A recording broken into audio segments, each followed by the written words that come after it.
오늘도 귀한 찬양 감사드립니다.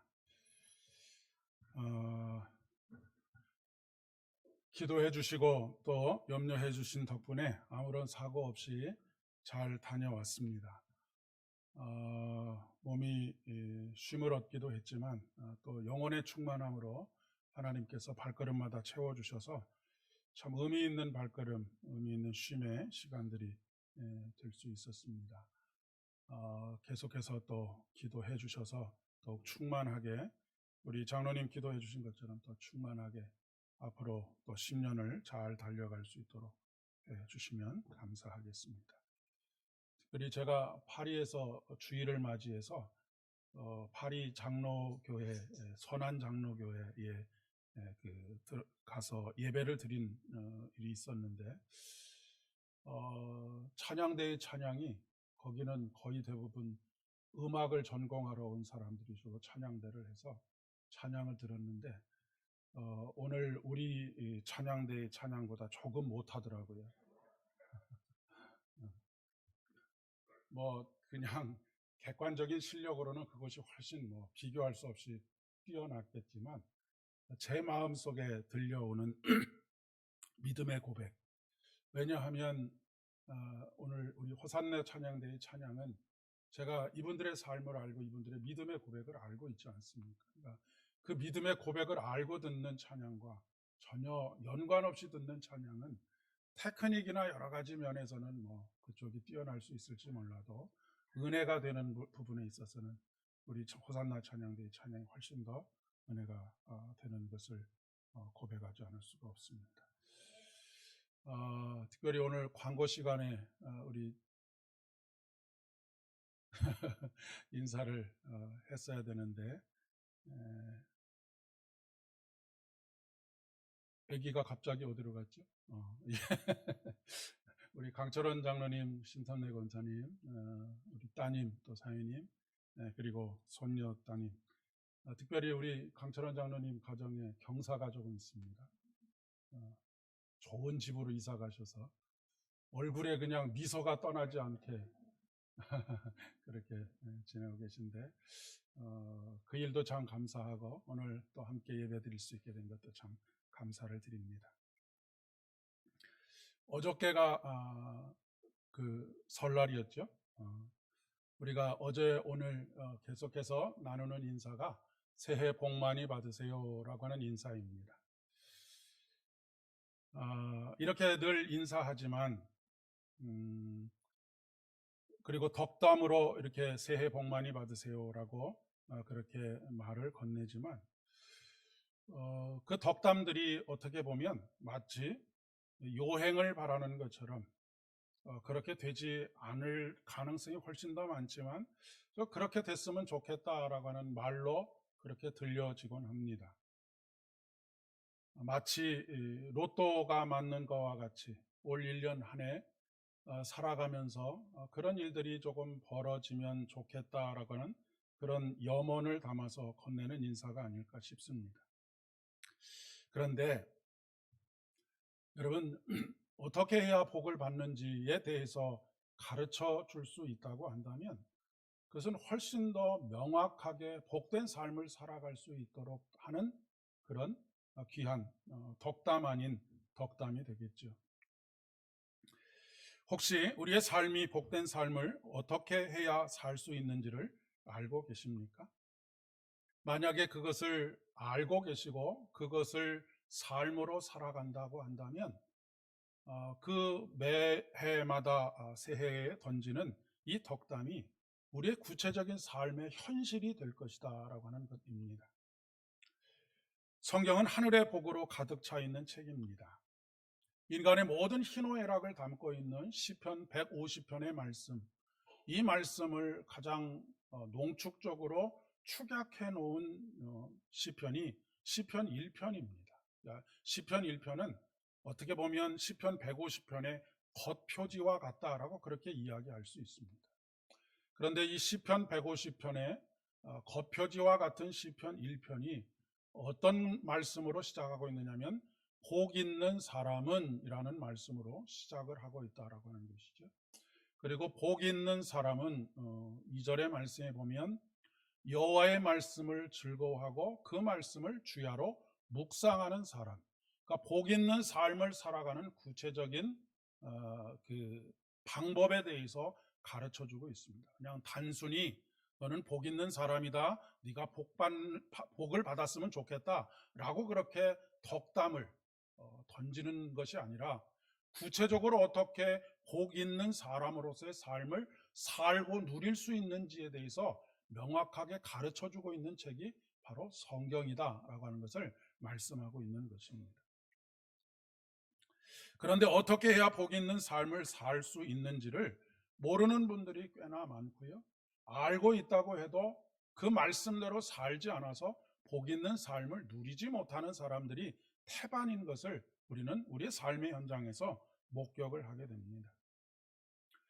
특별히 신명기 28장의 말씀을 통해서 우리가 어떻게 복 있는 인생을 살아갈 수 있을지에 대해서 아주 간단 명료하면서도 강력하게 말씀하고 있습니다.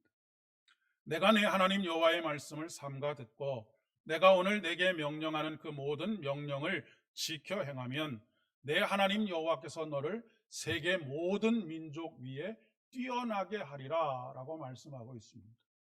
오직 단 하나의 길을 제시하고 있는데 그것이 무엇이냐면 여호와의 말씀을 삼가 듣고 오늘 내가 내게 명령하는 모든 명령, 그의 명령을 지켜 행하면 세상의 그 어떤 사람들보다도 뛰어난 민족이 되게 하시겠다라고 하는 약속을 하고 계십니다. 내가 내 하나님 여호와의 말씀을 청종하면 이 모든 복이 내게 임하며 내게 이르느니 성읍에서도 복을 받고 들에서도 복을 받을 것이며 내 몸의 자녀와 내 토지의 소산과 내 짐승의 새끼와 소와 양의 새끼가 복을 받을 것이며 내 광주리와 떡반죽 그릇이 복을 받을 것이며 내가 들어와도 복을 받고 나가도 복을 받을 것이니라 라고 말씀하고 있습니다. 여러분, 우리가 여기서 성읍에서 복을 받고 들에서 복을 받고 짐승의 새끼가 복을 받고 떡반죽 광주리가 복을 받고 들어와도 복을 받고 나가도 복을 받는 삶을 살기 위해서 우리 스스로 노력하는 노력들이 얼마나 많이 있습니까? 그러나 그런 노력들로서 우리가 복 있는 삶을 누릴 수 있는 것이 아니다라고 하는 것, 오히려 실패와 좌절과 절망의 나락으로 떨어지는 일들이 훨씬 많다라고 하는 것을 지나온 인생들을 통해서 보지 않으셨습니까? 그런데 하나님께서 하나님의 말씀을 청정하여 듣고 그 말씀대로 행하면 성읍에서 복을 받을 뿐만 아니라 들에서 우리의 생업의 현장 속에서 복을 받게 하시고 우리의 자녀들이 복을 받게 하실 것이며 우리의 떡반죽 그릇이 복을 받게 하시고 들어가는 발걸음이 복이 되게 하시고 나가는 발걸음이 복이 되게 하시겠다고 말씀하시는 이 말씀.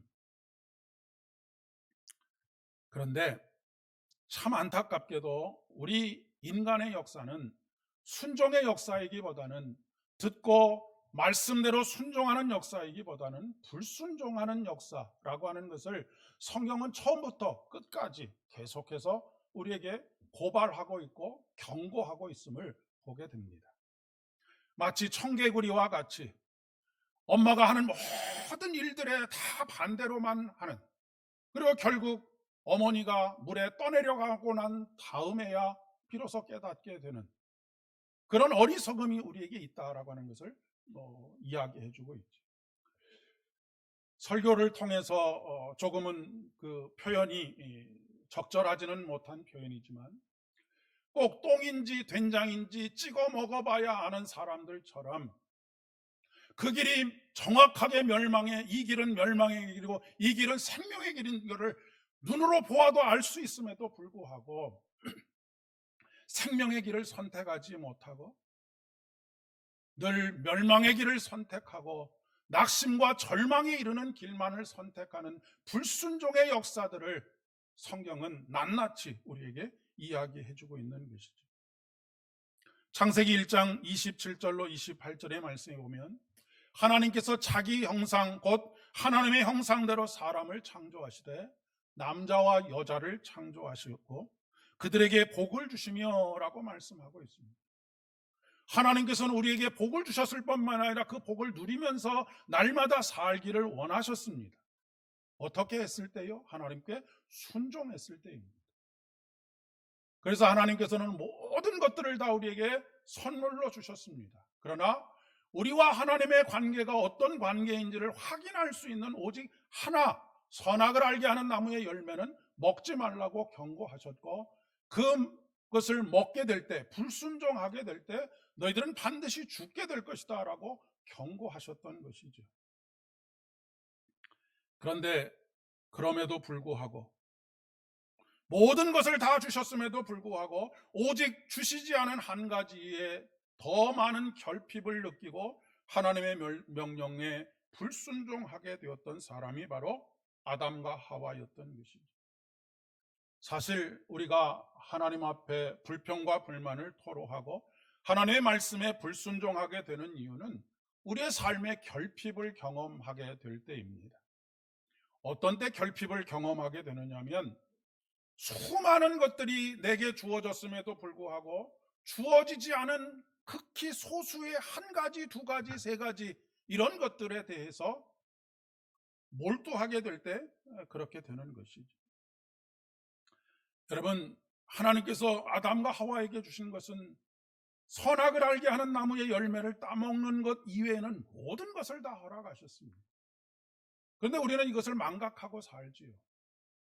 매일 하루에 해가 떠오르게 하시고 그 가운데서 수많은 일들 속에서 공기를 주시고 바람을 주시고 수많은 것들을 우리에게 주셨음에도 불구하고 우리에게 결핍되어져 있는 몇 가지들의 우리의 마음을 빼앗기고 거기에 불평을 쏟아내고 불평하는 입술을 통해서 결과적으로 살아내게 되는 인생은 불순종하는 삶을 살아갈 수밖에 없는 것이죠.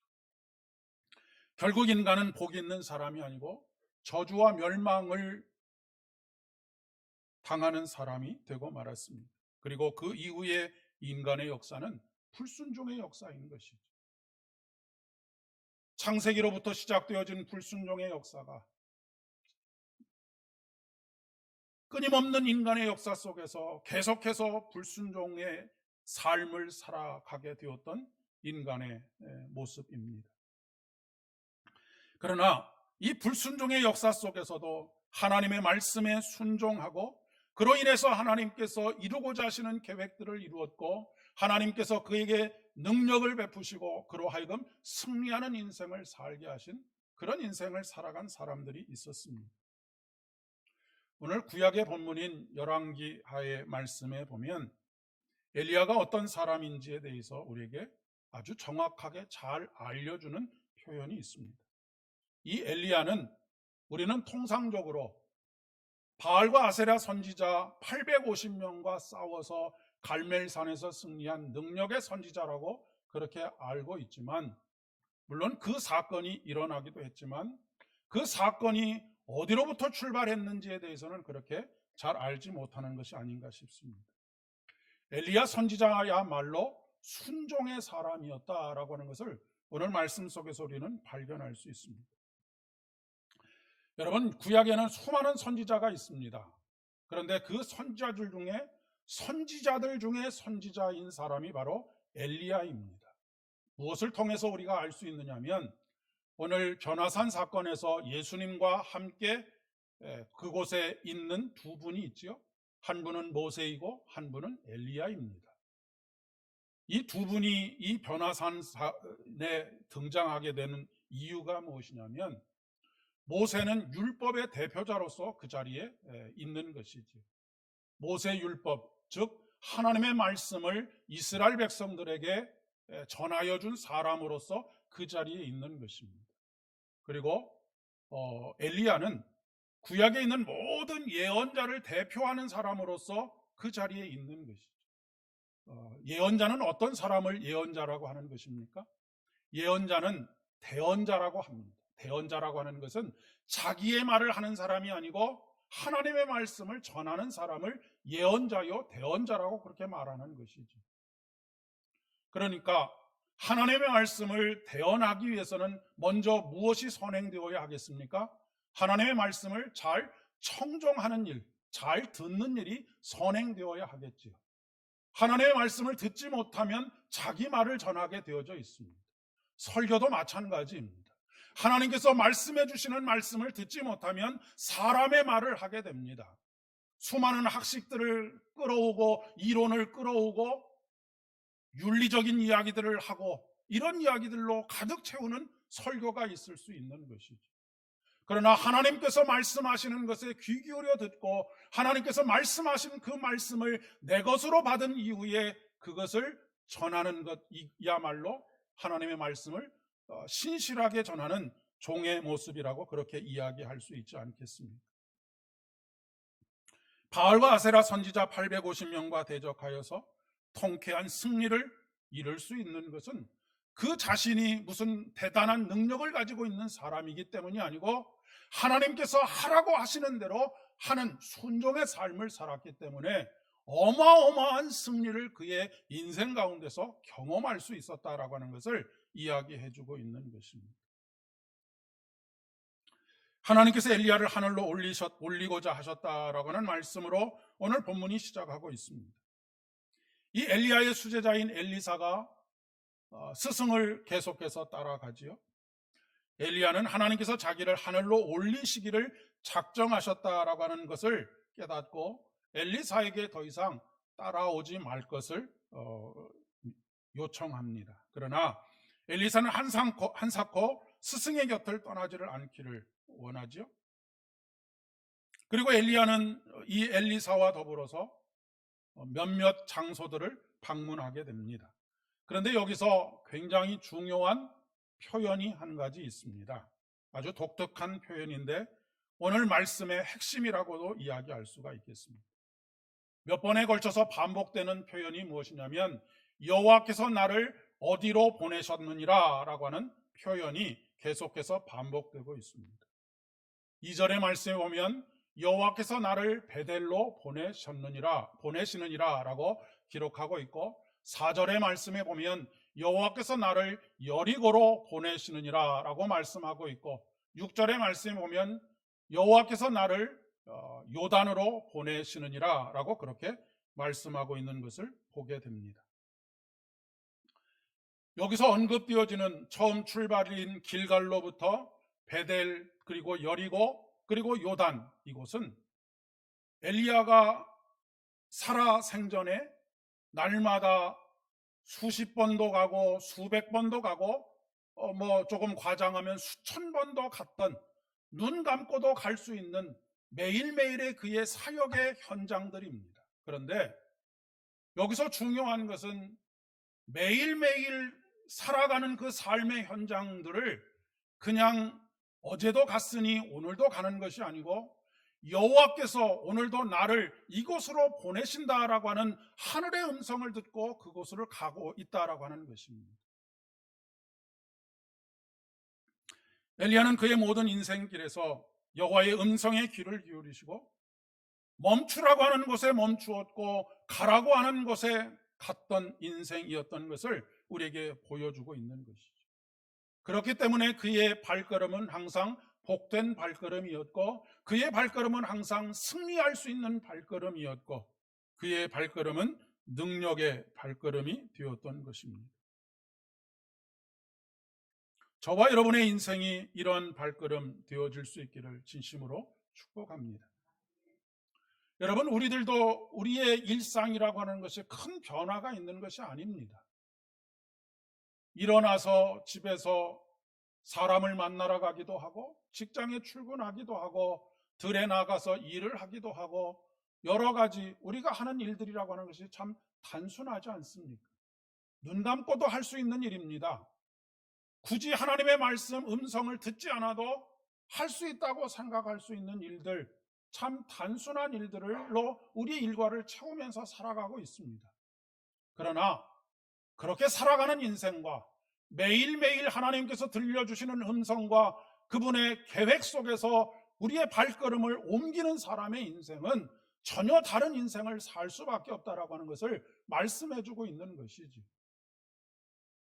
오늘도 하나님께서 우리의 마음속에 오늘은 누구를 만났으면 좋겠다라고 하는 마음을 주셨을 때 그를 찾아가서 만나면 그 안에서 참된 교제가 일어나고 복음의 역사들이 일어나고, 때때로는 질병 가운데 있거나 문제 가운데 있는 사람들을 마치 850명의 바알과 아세라의 우상을 섬기는 제사장들과 싸워서 큰 승리를 거두는 엘리야와 같은 그런 승리들을 경험하면서 살아갈 수 있도록 하는 것이 바로 하나님의 말씀을 듣고 청종하는 가운데 순종하는 발걸음을 살아가는 사람들에게 나타나는 놀라운 역사들이다라고 하는 것을 보여주고 있는 것입니다.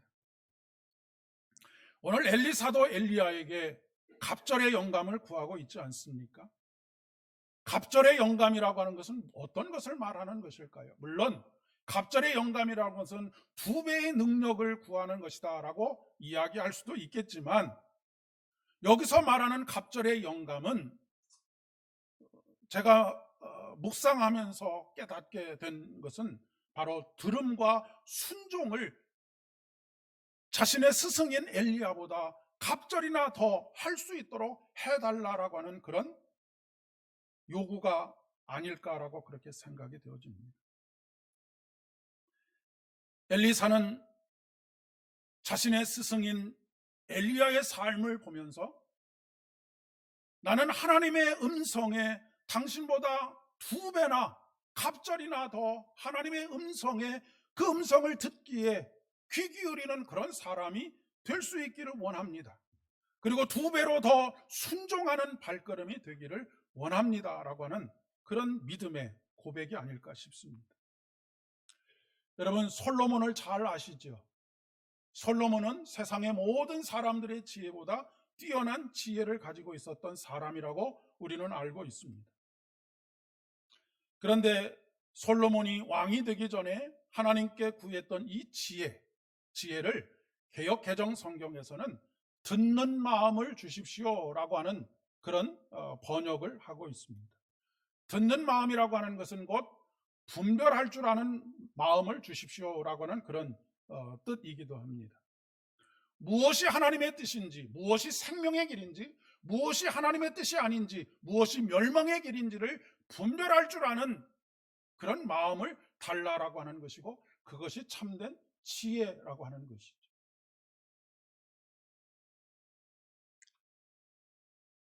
참된 지혜라고 하는 것은 바로 하나님의 음성을 듣는 것입니다. 그랬더니 하나님께서 솔로몬에게 어떻게 하셨습니까?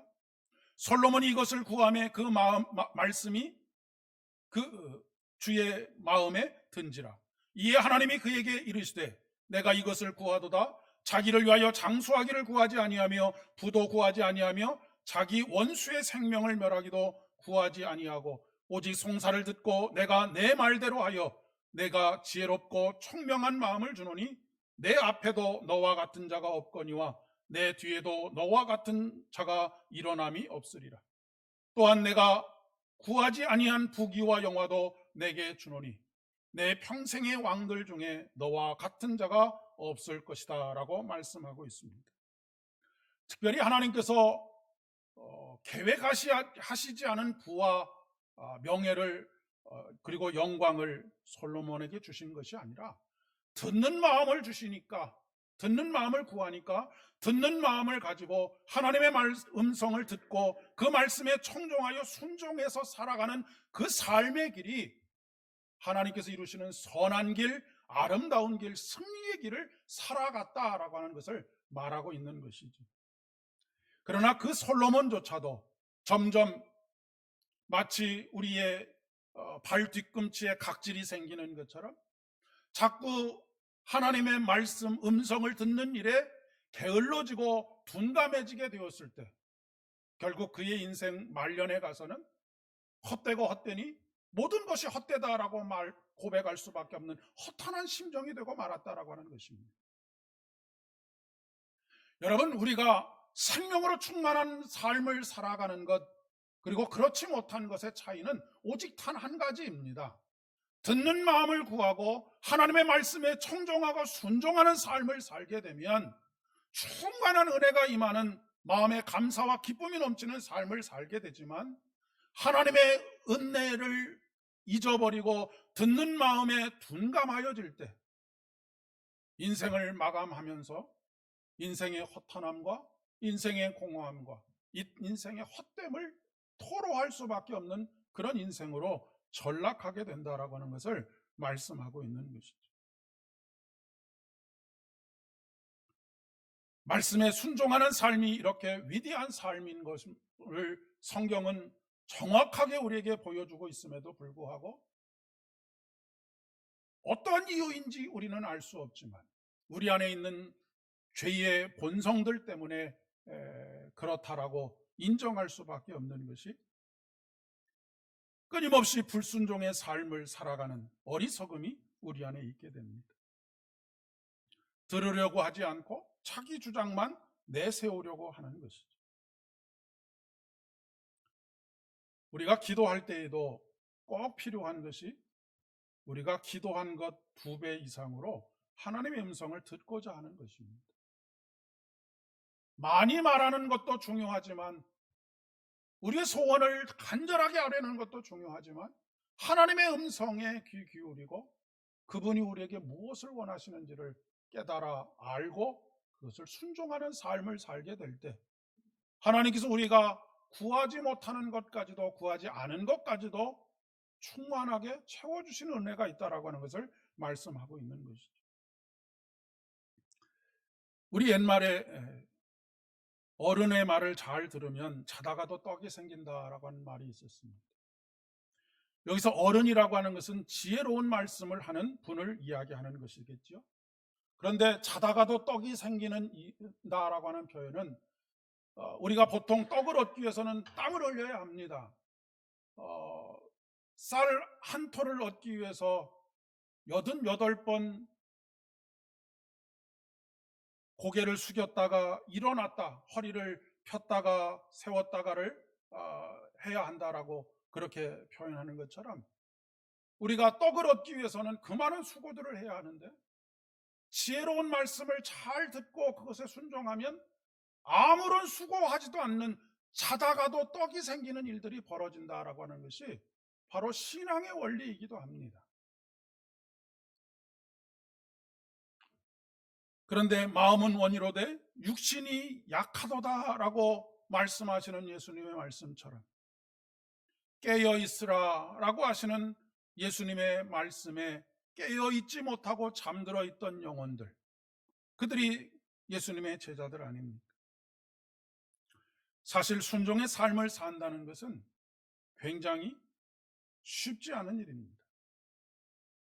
그렇기 때문에 하루를 살아갈 믿음의 경험, 일주일을 살아갈 수 있는 믿음의 경험, 한 달을 살아갈 수 있는 하늘의 말씀, 1년을 살아갈 수 있는 하늘의 말씀, 일평생을 그 말씀을 붙잡고 갈 수 있는 하나님의 말씀이 우리에게 있어야 하는 것이죠.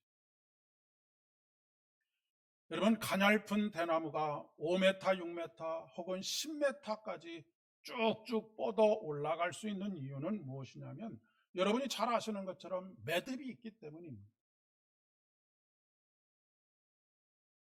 마찬가지로 우리가 매일 새벽 하나님께서 우리에게 주는 말씀에 귀를 기울일 때 그 말씀이 우리의 삶의 매듭이 되어서 위로 쑥쑥 성장해 갈 수 있는 그런 복된 하루를 살아갈 수 있게 되는 것이죠.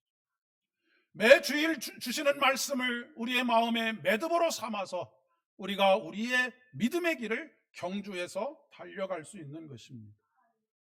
어떤 경우에는 우리의 가슴속 깊은 곳에 파고 들어오는 평생의 말씀에 붙들려서 그 말씀 한 구절 붙잡고 일평생의 믿음의 경주를 달려가는 사람들도 있는 것이죠. 오늘 예수님께서 특별히 십자가의 길을 시작하시기 이전에 이 변화산의 사건을 베드로와 야고보와 요한에게 경험하게 하시는 이유도 여기 있다라고 그렇게 이야기할 수가 있겠습니다. 산상변모주일은 대림절로부터 시작된 교회력이 이제 주연절을 우리가 계속해서 지내오고 오늘이 주연절 마지막 주일이자 또 산상변모주일입니다. 이번 수요일부터 제2의 수요일이 시작되고 사순절이 계속되게 되는데, 이 사순절을 통해서 우리가 훈련해야 될 것이 무엇이냐면 하나님의 말씀을 청종하고 그 말씀에 순종하는 삶을 살아가는 것이죠. 그런데 이 순종하는 삶, 제자로서의 순종하는 삶을 살아가는 것이 쉽지 않기 때문에 하나님께서 우리에게 어떤 매듭과 같은 경험을 하게 하시는 것입니다. 제자들에게 그런 경험을 하게 하셔서 믿음에서 떨어지지 않고 멸망의 길을 가지 않고 생명의 길을 갈 수 있도록 하는 단단한 매듭과 같은 그런 경험을 하게 하시는데, 그것이 바로 변화산에 예수님의 변모하신 모습을 목격하게 하는 그런 일이라고 하는 것이죠. 예수님 자신도 이 십자가의 고난의 길을 걸어가는 가운데 얼마나 많은 인간적인 번민이 있었겠습니까? 예수님의 마음속에도 하나님께 겟세마네 동산에서 기도하시면서 토로하셨던 것처럼, 하나님, 이 길을 피할 수 있으면 피하고 싶다라고 하는 심정을 토로하고 있지 않습니까? 그런데 그렇지만 아버지 하나님의 뜻대로 해주십시오. 그래서 어떤 경험이 모태가 되어서 이것을 끝까지 달려갈 수 있었겠습니까? 바로 변화산 사건을 통해서 하나님께서 자신을 변화시키시는 놀라운 영광 중에 임하게 하시는 이 사건을 경험함으로 말미암아 중간에 포기하고 싶은 그 십자가의 길을 끝까지 달려갈 수 있는 그런 매듭과 같은 역할을 하고 있는 것입니다. 우리들의 삶은 더더군다나 연약하지 않습니까? 작심삼일이라는 말이 있듯이 우리의 결심이라고 하는 것, 결단이라고 하는 것, 우리의 믿음이라고 하는 것이 3일을 가기가 쉽지 않습니다.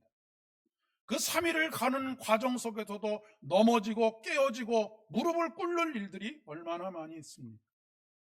사도 바울의 삶도 그렇게 만만치 않은 삶이었습니다. 사도 바울도 중간에 포기하고 싶었을 때가 한두 번이었겠습니까? 그런데 그로 하여금 그 길을 끝까지 달려갈 수 있도록 하는 원동력이 어디 있었겠느냐라고 하는 것입니다. 나의 달려갈 길을 다 가고 믿음을 지켰으니 이 믿음을 지키는 것, 그 믿음을 무엇이 붙들어 매고 있었겠느냐 하는 말씀입니다. 그것은 바로 사도 바울의 모든 인생을 뒤흔들어 놓았고 그의 인생의 새로운 출발점이 되었고 끝까지 그 믿음을 지키며 달려갈 수 있도록 하는 모태적인 경험이 있는데, 그 모태적인 경험이 무엇이냐면 바로 다메섹으로 가는 길에서 부활하신 예수 그리스도를 만난 사건입니다. 여러분, 성경에 있는 모든 사건들은 서로 떨어져 있는 사건들이 아닙니다. 부활하신 예수 그리스도를 예표하는 사건이 바로 변화산의 사건이기 때문에 그렇습니다. 부활하신 예수 그리스도, 인간의 몸을 입고 이 땅에 오셔서 십자가를 짊어지시고 십자가에서 달려 돌아가시는 가운데 사흘 만에 살아나셔서 변형된 육체로 모든 제자들과 사람들에게 나타나셨던 그 모습을 예표적으로 보여주고 있는 사건이 바로 변화산의 사건입니다. 인간이 더 이상 휘어지도록 할 수 없는 그런 흰 광채로 변화되으신 예수 그리스도, 이것은 바로 부활하신 예수 그리스도를 먼저 보여주신 사건이라고 이야기할 수 있습니다.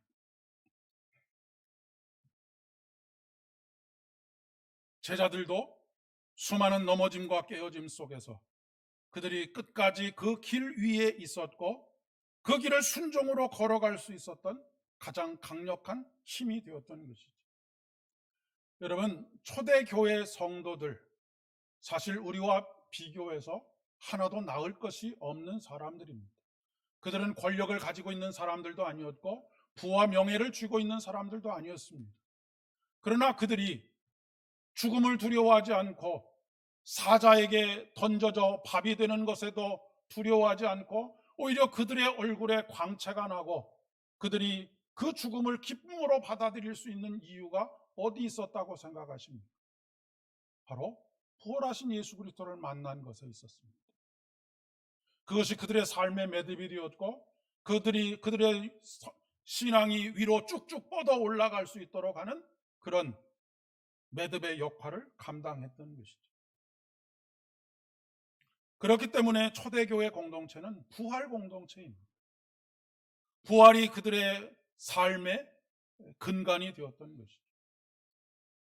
우리가 사순절을 통하여서 더욱더 깊이 깨달아야 할 것은 예수 그리스도의 고난을, 우리를 위해서 당하신 고난을 묵상하는 일에만 머물러 있으면 안 됩니다. 우리 신앙의 출발은 부활 신앙이기 때문에 그렇습니다. 십자가를 통해서 어떻게 우리에게 부활의 영광을 허락하여 주셨는지를 사순절과 부활절을 통해서 우리가 깊이 경험해야 하는 것입니다. 이것이 우리에게 일생을 달려갈 수 있는 놀라운 믿음의 경험이라고 한다면, 일주일을 살아갈 수 있는 한 주간의 말씀, 매일매일을 살아갈 수 있는, 매일매일의 삶의 매듭을 지어갈 수 있는, 매일 아침마다 혹은 저녁마다 주시는 하나님의 음성에 귀 기울이는 삶을 살아가야 한다고 하는 것이죠.